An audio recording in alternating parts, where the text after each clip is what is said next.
سازندگی و بنیادکاری امروز در مرکز ولایت مختار کوهستان بدخشان شهر خاروغ چون در دیگر شهر و مناطق دولت تاجیکان وسعت کامل دارد و با ربط این سازندگی ها گروه کاری حکومتی در هیئت کاتب شورای امنیت جمهوری تاجیکستان محمودزاده نصرالله رحمت جان، رئیس ولایت مختار کوهستان بدخشان یادگار فیضف، رئیس شهر خاروغ میرزا نبات علیشیر خدابردی از نزدیک شناس شدند.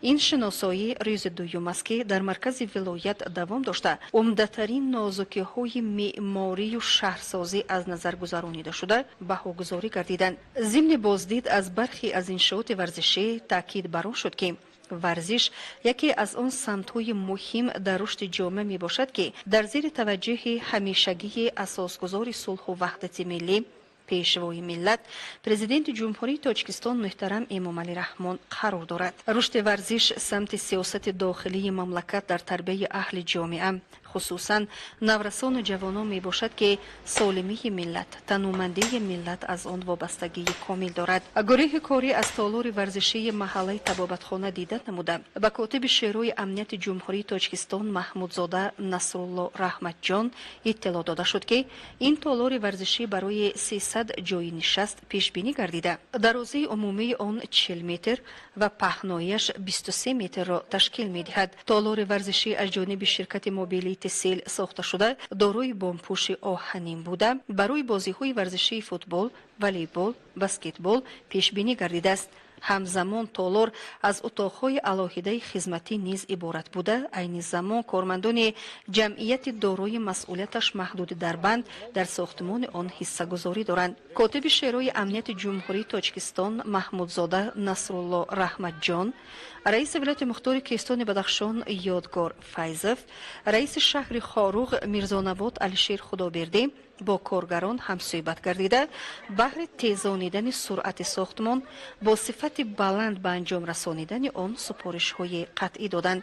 همزمان گروه کاری از رفت کارهای ساختمانی در میدانچه ورزشی نزد خانه‌های استقامتی محله طبابتخانه دیدن نموده در اینجا نیز به زحمت پسندان انشاءات ورزشی بهر با صفت بلند به اتمام رسانیدن ساختمان سپارش‌های قطعی داده شدند. اطلاع داده شد که میدانچه ورزشی با مبلغ گذاری دیرکسی ساختمان انشاءات نزد حکومت جمهوری تاجیکستان ساخته شده پودرچه آن جمعیت دارای مسئولیتش محدود اینوست استروی می باشد.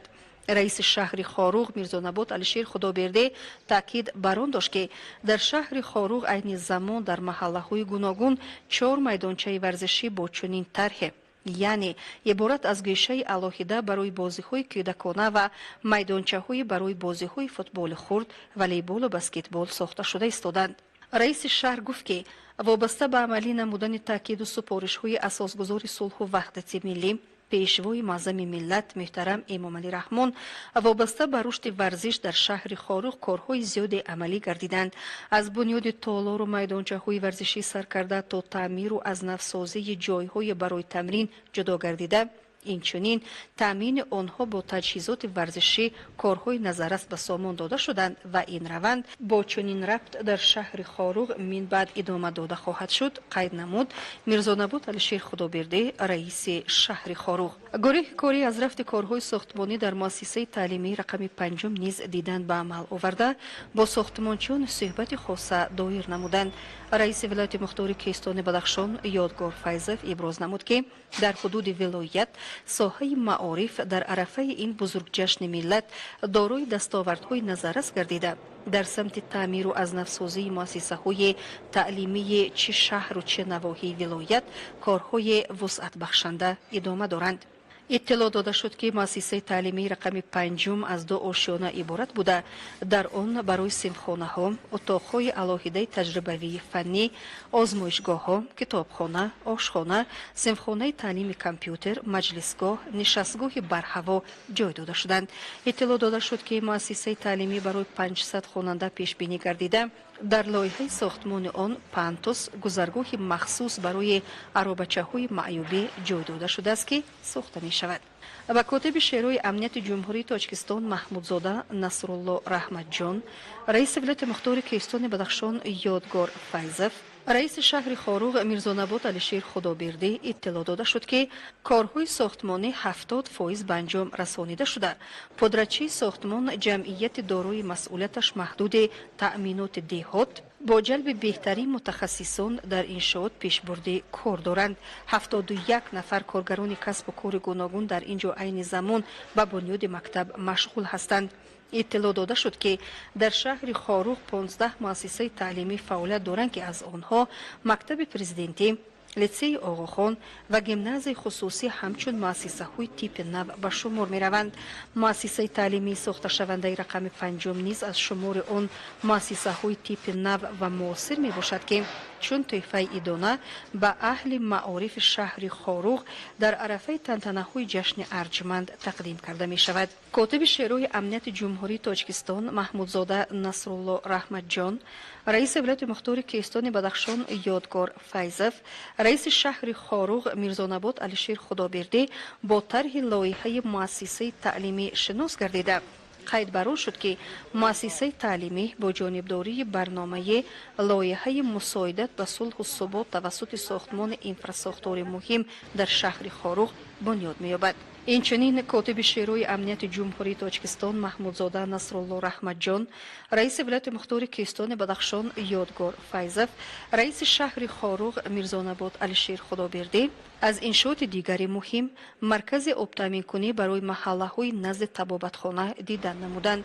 قید گردید که در اینجا نساس آبکش در ساحل دریای 5 جای داده شده. یکی از انشاءات برای اهالی نزد طبابتخانه و مؤسسه های در این محله فعالیت داشته مهم می باشد. ساکنان محله بیزمیچ، برکت، اینچنین که کودکستان رقم 5 بیمارخانه ولایتی با به استفاده داده شدن این مرکز آب تامین کنی با آب تازه تامین کرده خواهند شد. گروه کاری اینچنین از طبابتخانه ولایتی دیدن نموده با طبیبان، همشیره‌های شفقت با برخی از متخصصان صحبت آرایی نمودند. گروه کاری در تشخیصگاه بیمارخانه از توموگراف پی در هم مگنیتی دیدن نموده با صفت خدمت رسانی طبی به مردم تکنولوژی حاضر زمان طبی شناس گردیده. بابت آمادگی ها بهر پیشگیری و تبابت از بیماری کووید 19 دسترسی مردم به مواد داروواری معلومات مشخص پیشنهاد گردید. در هفته بازدید از انشاءات ساخته شونده جدید در شهر خاروق، گروه کاری از انشاءات در همکاری دولت و بخش خصوصی بنیاد یابنده دیدن نمودند. از جمله انشاءات متعلق به صاحبکار محلی بختیار شکوربیکوف از نظر گذرانیده شد. قید گردید که این انشاءات در زیبایی و تراوت مرکزی ولایت حسن جدید را ضم خواهد کرد. انشاءات از 2 آشیانه عبارت بوده. در آشیانه یکم برای قهوه‌خانه و تالار برای برگزاری معرکه ها جای داده می شود. در آشیانه دوم باشد فیتنس زنانه و مردانه ساخته شده، شرایط های به آن وابسته مهیا کرده می شوند. رئیس ولایت مختار کیستان بدخشان یادگار فیضف، رئیس شهر خاروق میرزانبات علیشیر خدابردی بر آن تاکید نمودند که همه این انشاءات ساخته شونده از نظر گذرانیده شده قطره از بحر بیکنار سازندگی و آبادانی مرکزی ولایت می باشد. در برابر این بنیادکاری ها باز ایجاد و اهدای 10 شاهکاری ها در خاروق وسعت کامل دارند که در تنتنه های جشن 30 سالگی استقلالیت دولتی جمهوری تاجیکستان مورد بهره برداری ساکنان مرکزی ولایت قرار داده خواهند شد. در دوران صاحب استقلالی جمهوری تاجیکستان، ساکنان دهاتی از گلام ناحیه ونج در قطار دیگر باشندگان مملکت روزگار و زندگی آرام و آسوده داشته در تمام سمت‌های اقتصادی و اجتماعی به کامیابی‌های نظررس نائل گردیدند. در این دوران مشکلات روزگار باشندگان دهه بدون توسط دستگیری‌ها و غمخوری‌های پیوسته سازگزاری صلح و وحدت ملی پیشوای ملت پرزیدنت جمهوری تاجیکستان محترم امامعلی رحمان از میان برداشته شده یک قطار انشاءات اهمیت اقتصادی و اجتماعی بنیاد گردیدند که به بهتر گردیدن سطح صفت زندگی مردم تکان جدی بخشید. گروه کاری مقامات اجرایی حاکمیت دولتی ولایت مختار کوهستان بدخشان ضمن ملاقات با مسکنان دهه بدون از دستاوردهای دهه سخن نموده عاید مشکلات‌های جای داشته با مردم صحبت آزاد دایر نمودند. باشندگان دهه بدون جماعتی از گلام نیز از کارهای سازندگی و بنیادکاری یادآوری نموده قید کردند که با خرد نیک و آینده ساز پیشوای ملت در مدت کوتاه بنیاد خط بلندشدت برقی روشنی از گلام به آن مساعدت کرد که منزل‌های استقامتی ساکنان دههای یزدگلام، مؤسسه‌های تعلیمی و فرهنگی و طبی این وادی بلندکوه در 24 ساعت با برق خوشصفت دائمی تامین گردیدند که بر رشد دهات زمینه واقعی گذاشت. در جواب به چنین دستگیری‌های دولت و حکومت جمهوری تاجیکستان امروز جوانان دهه با کارهای سازندگی و بنیادکاری مشغول بوده برای سزاوار پیشواز گرفتن جشن مقدس ملی 30 سالگی استقلالیت دولتی گام‌های استوار گذاشته ایستادند. اهل زحمت دهات در مورد جای داشتن مشکلات در حجتگذاری نفقه کارمندان سفخوز آن دوره، جلب کادرهای جوان به کارهای دائمی و تعمیر راه‌های محلی را از مسائل مهم معنی داد نموده، جهت برطرف نمودن آنها از گروه کاری مساعدت طلب نمودند. مسکنان دهه شهود جماعت دهاتی یزدگلام ناحیه ونج نیز ضمن ملاقات با اعضایان گروه کاری در برابر دستاوردهای به دست آورده در خصوص مشکلی تعمیر کوپراک پیاده‌گرد، نارسایی آب پالزی برای شاداب نمودن زیاده از 20 هکتار زمین دشت شهود و بنیاد تالار ورزشی برای جوانان دهه تبادل نظر نمودند. قید شد که اگر بنیاد تالار ورزشی حل مثبت خود را پیدا نماید، جوانان دهه آماده‌اند که به طور حشرچگی در ساختمان آن سهم گذارند. اهل زحمت دهه محترم جماعت یزدگلام ناحیه ونج از نظر خردمندانه پیشوای ملت و سیاست سازنده حکومت جمهوری تاجیکستان در سمت دستگیری جماعت‌های دوردست مملکت و مهیا نمودن شرایط ارزنده زندگی برای هر یک ساکن دهه عرض سپاس نمودند. قید گردید که امروز سهم جوانان دهه در بلند برداشتن معرفتناکی مردم به غایت بلند می باشد. از این رو تکلیف به میان گذاشته شد که برای 36 عائله جوان دهه جهت تامین با منزل استقامتی همچون مهاجرت داخلی امکانیت فراهم آورده شود. در برابر این زنان دهه برای براه ماندن کارکرد میوه و سبزوات لایحه بنیاد سیخ را به میان گذاشتند.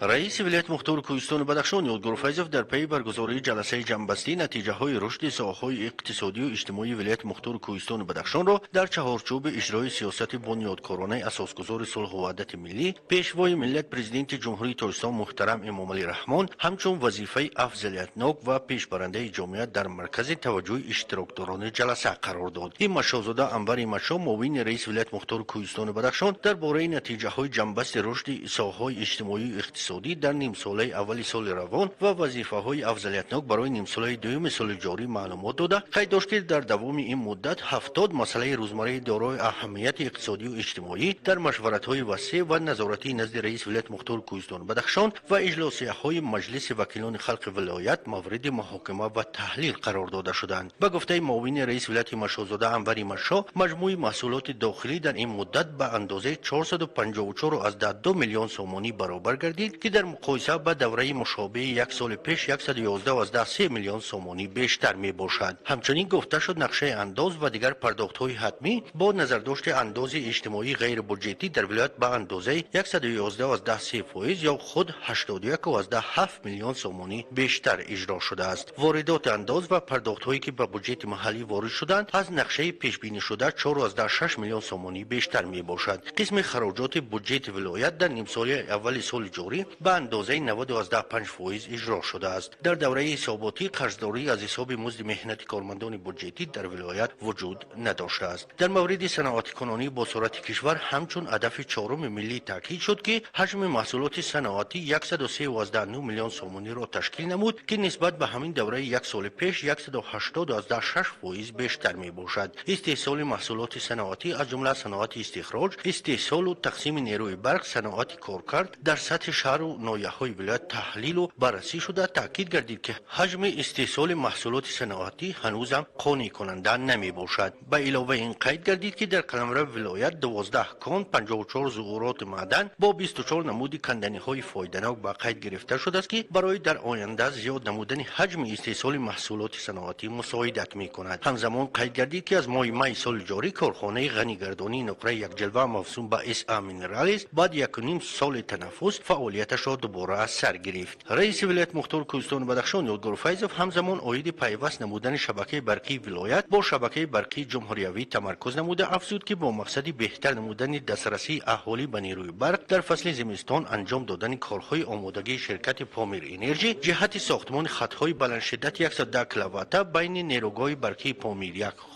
خاروخ روشان دشت یزدگلام مهم و ضروری ارزیابی گردیده در این سمت کارهای چشمرس انجام داده شدند. بودند. از مسئولین شرکت برقی پامیر انرژی تقاضا شد که جهت بهتر نمودن دسترسی اهالی به برق در فصل زمستان چاره‌های تأخیرناپذیر را پیاده نمایند. مسئولین شرکت قید داشتند که در دوام سال روان به اندازه 43.5 میلیون سومانی برق را تولید نمودند. همچنین 70% آب انبار یشکل نیز عین حال از آب پر گردیده. تصمیم است که تا آخر ماه سپتامبر معیار ضروری آب پر را ذخیره خواهد شد. عین حال گفته شد از میان 61 دهه قلمرو ولایت که از دسترسی به برق در کنار هستند تا ماه نوامبر سال روان 26 دهه با استفاده نیروگاه‌های بادی و آفتابی از برق تامین خواهند شد. سر وقت دسترس نمودن معاش و نفقه پولی ساکنان ناحیه‌های ونج و اشکاشم با سبب پست بودن سرعت علاقه اینترنتی مسئولین ساحه موظف گردیدند که از اصول‌های سرعت افزاینده شرکت‌های مخابراتی استفاده برند. وابسته به خروج موج تکراری بیماری کووید 19 تاکید شد که سال روان با دستگیری وزارت تندرستی و حفظ اجتماعی اهالی جمهوری تاجیکستان، شریکان رشد و تعدادی از اهالی تعمیر شعبه‌های گوناگون کسلخانه ولایتی از جمله شعبه‌های سرایتی نزد بیمارخانه‌های مرکزی ناحیه‌های ونج و روشان، شغنان و اشکاشم به انجام رسانیده شدند. قید گردید که در حال حاضر تجهیزات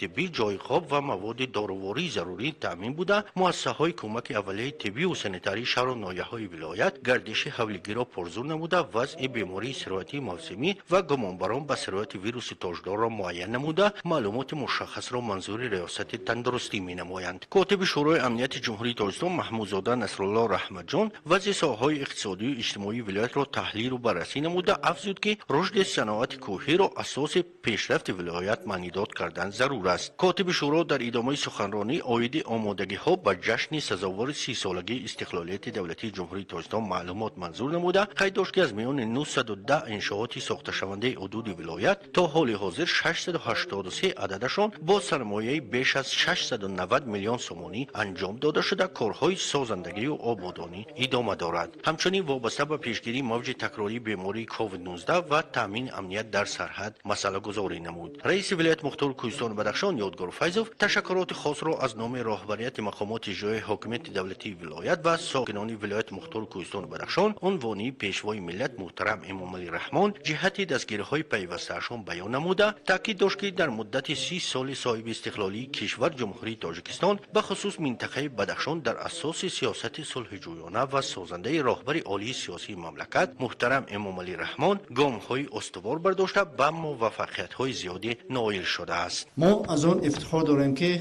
در نیم ساله یکم ما توانستیم همه نشان داده قریب 99% نشان داده خود را اجرا کنیم.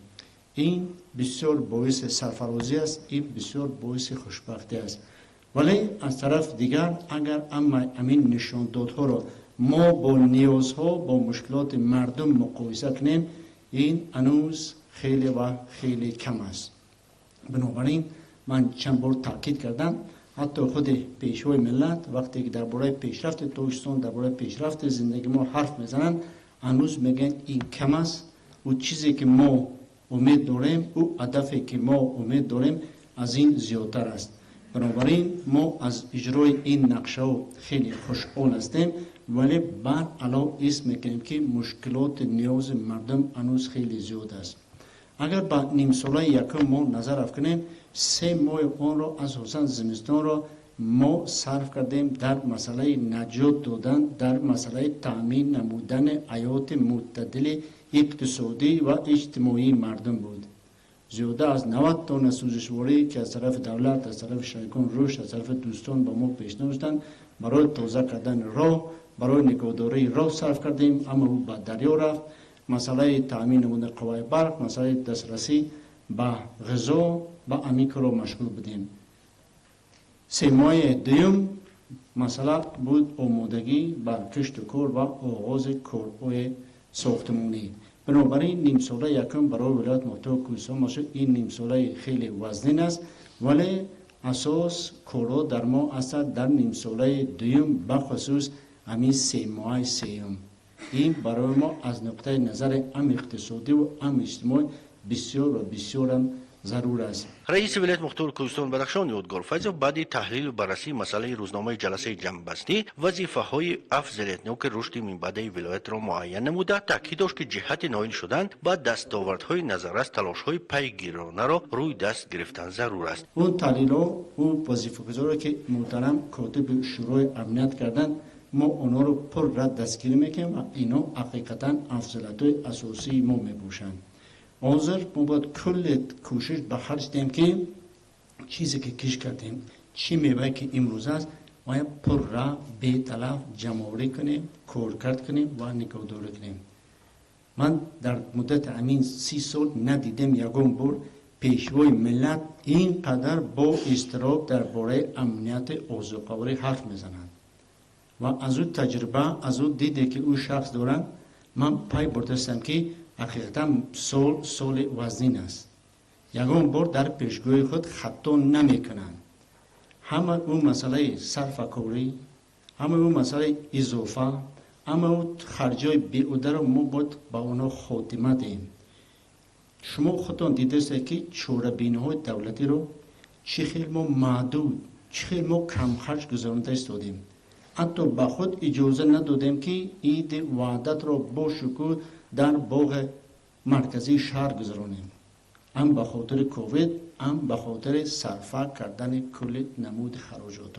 بنابراین این تاکید پیشوای ملت درباره صرفه کنن استفاده بردن هر یک مبلغ، صرفه کنن بردن هر یک حاصل، هر یک زراعت باید دستور عملی ما باشد، بخصوص در این نیم ساله دویم. محترم کاتب شورا بسیار با مورد کردن درباره استقلالت و جناب عالم در این باره چند بار حرف زدن. ما اینجا 4 وظیفه مهم داریم. در که محترم جنرال کردن این یک فرصت مناسب برای کارهای آبادانی است. ما خوب میدونیم اگر 30 سالگی نباشد، اگر تشریف جناب عالم نباشد، او کارهای زیاد ما هیچ وقت به سامان رساندن نمیتونیم. محض انمی جشن هستند، محض انمی سفر هستند که ما میتونیم 1001 نمود کارهای آبادانی کنیم. دویم فرصت، این فرصت مناسب بار دیگر فکر کردن که در مدت 30 سال ما در کجا بودیم و به کجا رسیدیم. هیچ دور نرفته با همون تصویرها که در یوتیوب هستند، با همون سیمای مردم، با همون سیمای شهر و دیهات ما، با همون لباس، با همون ماشین، با همون چیزی که داشتیم 30 سال پیش و امروز در کجا هستیم یک بار نظر افکنیم و خودم میدونم که به کجا رسیدیم. ولی بار دیگه قید میکنم که این هنوز اون نقطه نهایی که پیشوای ملت میخواد نیست. هنوز ما روی خیلی زیاده در پیش داریم طی کنیم. سوم فرصت، این یک بار دیگه بیاد آوردن و سپاسگزار بودن از همه زحمت‌هایی که پیشوای ملت در دوره استقلالت برای تاجیکستان و خصوصا برای مردم ولایت مختار کوهستان بدخشان انجام دادند. و چهارم، اون وظیفه پیشوای ملت در نزد همه ما کارمندان مقامات گذاشتن، این مسئله تامین نمودن رویه ایدانه نابسته از اون کسالی کووید داریم. خدا رو شکر نسبت سال پیش خیلی خوب است و ما میدونیم که چه باید کرد. نابسته از اون که در اون طرف طالبان هستند، جناب گفتن ما باید نسبت به حیات فکر مثبت داشته باشیم، ما باید به آینده بهتر باور داشته باشیم، امید داشته باشیم و گفتن که توانید جشن صلات رو باید در هر خانه، در هر کوچه، در جمع شدن 5 کس 6 کس، در هر فرصت مناسبی که است ما باید این رو جشن گیریم. بنابراین فضای ایدانه، امکانات برای کارهای آبادانی، امکانات فکر کردن برای 30 سال استقلالت و عرض گذاشتن به خدمت‌های جناب عالی در مدت همین دوره روبرهشون، این وظیفه کلیدی ما هستند. اونا رو باید پر عملی نماییم. مسئله جمع‌آوری نمودن مواد غذایی، جمع‌آوری نمودن مواد سوخت، مبلغ صرفه کردن هر یک مبلغی که امروز فکر کنیم ضرور است که من همین چیز خریدار کنم یا نکنم و مسئله امنیت برای ما مسئله بسیار جدی کلیدی هستند و تقدیرساز هستند. ما خواهیم نخواهیم وضعیت اون طرف سرحد به ما تاثیر هم روحی میرساند و هم تاثیر مودی میرسانند. بنابراین طوری که محترم گرفتند اینجا جای ترس نیست، اینجا جای شوبه نیست. ما میدونیم که چقدر کارا امروز در سطح سیاست کلان رفته ایستادند، ولی آمادگی خود را به هر گونه وضعیت ما باید بدانیم و به همین کار تیار باشیم. و از همه مهم ما به متشکل داخلی، اگر ما در داخل دولت متشکل باشیم، یک لیدر یگانه سیاسی داشته باشیم، یک عقیده سیاسی داشتن، ما به یگان گپ نمیشه. از همین امکاناتی که هم سیاسی و هم اقتصادی و هم دستگیری که ما امروز از طرف پیشوای ملت حکومت جمهوری ترکستان داریم، او دستگیری که امروز ما از طرف اینستیتوت‌های بین‌الخلقی داریم، او دستگیری که امروز ما از طرف شریکان رشد داریم و او شرایطی که امروز برای آنها آماده است، ما امکان دارد که این وظیفه گذاری که محترم کتیب شورای امنیت کردن در نیم ساله دوم از اجرای آنها با سر بلند برآمدن میتوانیم. همچنین راهبر ولایت در باره سر وقت آماده نمودن ساحه‌های اقتصادیات و اجتماعیات ولایت برای فعالیت منتظم و ثمره بخش در دوره تیر ماه و زمستان سالهای 2021-2022 و تامین مؤسسه‌های طبابتی و معارف با انگشت سنگ، زیاد نمودن حجم استحصال محصولات کشاورزی، زیاد نمودن استحصال محصولات محلی، تامین نمودن خوانندگان مکتب‌ها با لباس‌های مکتبی کارخانه‌های محلی و دیگر مسائل مهم روز معلومات منظور نمود. کارهای بنیادی در انشاءات برای خواجگی شهر خوروغ نهایت مهم، بنای مؤسسه دولتی فرعی خواجگی منزلی و کمونالی شهر خوروغ سال 2020 آغاز گردیده بودند. با در نظر داشت خروج بیماری سرطانی کووید 19 کارها قدر از ریجه قفا مانده سال روان وسعت تازه گرفتند. کارهای بنیادی از جانب جمعیت شکل گشاده برادران 2020 از اولهای ماه مارس آغاز گردیده امروزها در اینجا 30 نفر بیناکاران به بتونریزی و خشتچینی اندازه‌کنی بینای اساسی مشغول میباشند. طبق اطلاع پادرچی ساختمان رحمت الله افضلوف علاقه 70% کارهای ساختمانی در این بنا به ثبوت رسانیده شدند. حال حاضر در بنای اساسی که از 2 آشیانه عبارت است 12 اتاق کاری پیش بینی شده است. ساختمانچان اساساً به کارهای اندازه‌کنی، سفیدکنی مشغول هستند. همزمان ماشین سرای برای 10 عدد نقلیات بارکش ساخته می شود که نصف زیادی کارها در این جای نیز به اتمام رسیدند. ساختمانچان کوشش میکنند که کارهای ساختمانی را با صفت اعلی انجام دهند. در این بنا کارمندان خواجگی منزلی و کمونالی در اتاقهای هوا فعالیت خواهند نمود. لازم به یادآوری است که چنین کارهای بنیادی و سازندگی در این انشاءات ساخته شونده در حاشیه تجلیل 30مین سالگرد استقلالیت دولتی جمهوری تاجیکستان روی کار آورده شده. جهت زیبا و نظربا گردیدن مرکز مأموری ولایت مختار کوهستان بدخشان شهر خوروغ با مبلغ گذاری های حکومت جمهوری تاجیکستان با شریکان رشد مساعدت می‌کند.